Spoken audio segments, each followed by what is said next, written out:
Et nous sommes très heureux d'accueillir l'APEC sur notre plateau, représenté par Romain Clémenceau. Bonjour. Bonjour. Alors Romain, on va un petit peu présenter l'APEC. Je rappelle que vous êtes consultant relations entreprises. Absolument. Pour ceux qui suivent bien cette chaîne, l'année dernière vous étiez responsable pour les cadres. Et puis cette fois-ci, ce sont les entreprises. Donc on va bien pouvoir parler des deux filières finalement de l'APEC. Allez, en quelques mots, qu'est-ce que l'APEC ? Écoutez, l'APEC, c'est principalement 4 grands champs d'activité. D'abord, l'APEC, c'est un site d'emploi. Le site d'emploi apec.fr, premier site pour les cadres en France. Plus de 300 000 candidats et un site de référence plébiscité par les entreprises.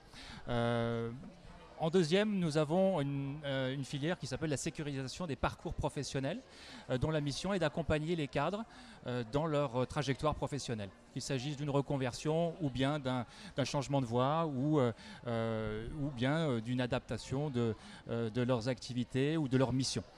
Nous avons aussi la sécurisation des recrutements en entreprise, filière sur laquelle je me trouve cette année. L'année dernière, j'étais sur l'autre filière.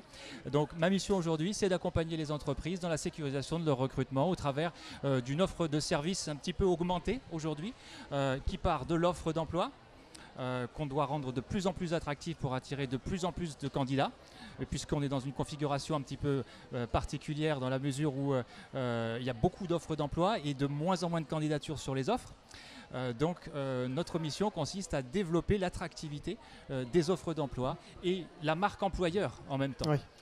J'ajouterais que notre mission est principalement dirigée vers les PME-PMI, les TPE et les startups également. Alors, Romain, j'avais une question concernant le statut cadre. Vous l'avez dit, il n'y en a pas de moins en moins, mais il y en a peu, beaucoup moins sur le marché. Ça traduit quoi ? Est-ce que le statut cadre fait toujours rêver ? Ou est-ce que c'est, concernant le marché, l'évolution de l'emploi, on emploie tellement qu'il n'y en a plus ? C'est quoi la raison ? La notion de cadre aujourd'hui, c'est vrai, a évolué depuis quelques années. Notre public aujourd'hui est constitué pour partie de personnes qui peuvent ou sont susceptibles de devenir cadres, mais qui ne le sont pas nécessairement encore. Donc le statut cadre fait toujours rêver, oui. J'ai envie de répondre oui quand même à cette question. On est dans cette spécificité, cette particularité française.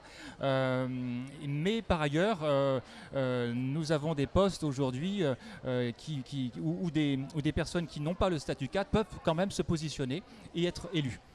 Ce qui veut dire aussi que ça s'ouvre un petit peu. Absolument. Les frontières sont beaucoup plus ténues qu'elles ne l'étaient avant.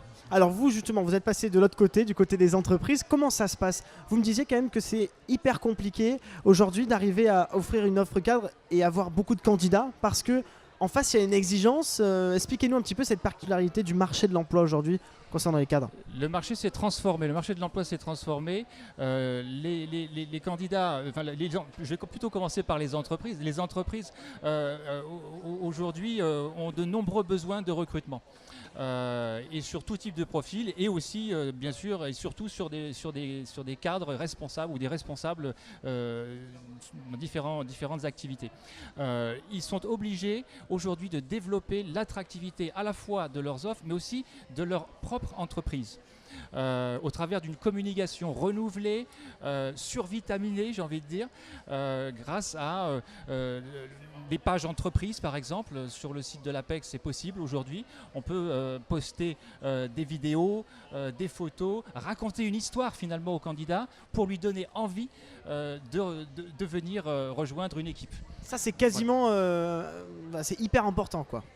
C'est relativement récent. C'est relativement récent et ça s'est accru, ce phénomène, depuis l'embellie qu'on a connue depuis 3 ans au niveau de l'emploi cadre.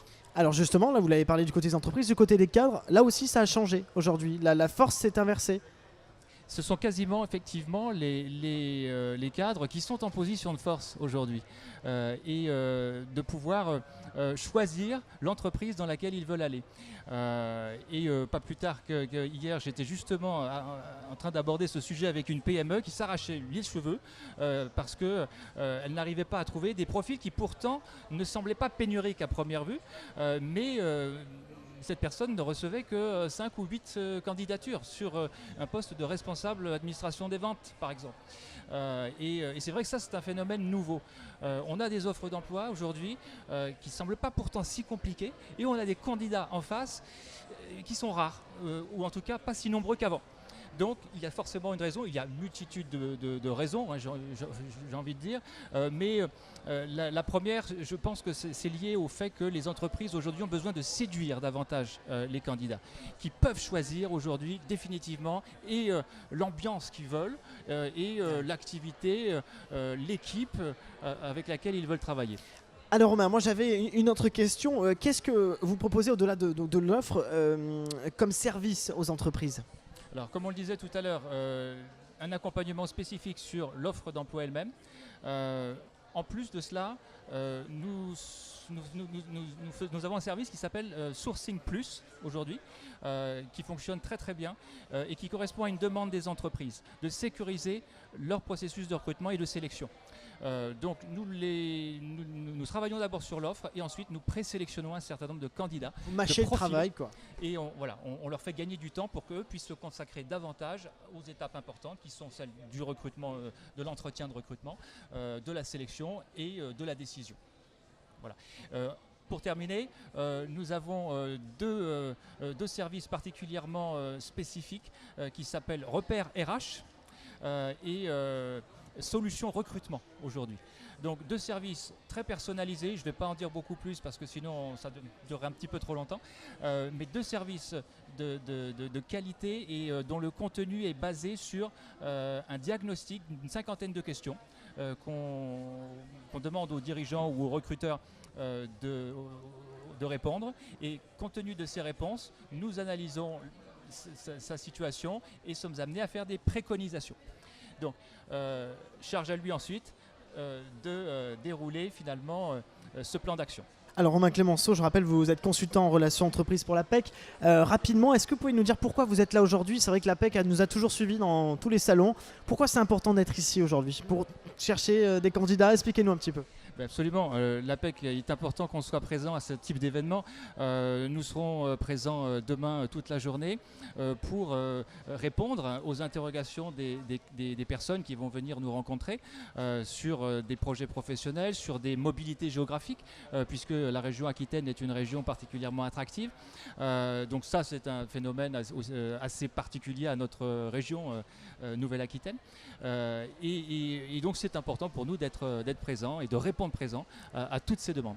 On l'aura compris, en tout cas merci beaucoup Romain Clémenceau. L'APEC, vous l'avez vu, est avec nous aujourd'hui et demain donc au village des recruteurs. Merci beaucoup. Merci Maxime.